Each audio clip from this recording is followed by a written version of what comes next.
Hello guys, what's up? So I'm back again for another tutorial video.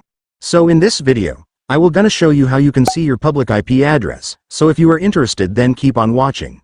But before all that, if you are new to my channel consider to like and subscribe for more videos like this, and also, you can comment down below if you have something that you want me to make a tutorial about. So without further ado, let's start the tutorial. So to see or view your public IP address, it's actually pretty easy, just follow what I'm gonna do. So for the first step, I want you to go to your Google Chrome or any web browser on your device. And once you're on your web browser, next, I want you to search for this website. Make sure to enter this URL correctly so you will be directed to the website.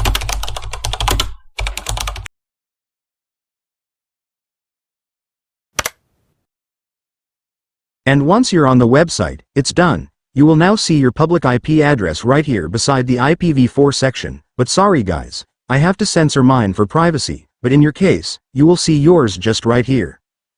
And so that's just how you do it guys. Now that you've watched this video you can now do it yourself. So that concludes our tutorial video for today. I hope it helped you. Thanks for watching, goodbye.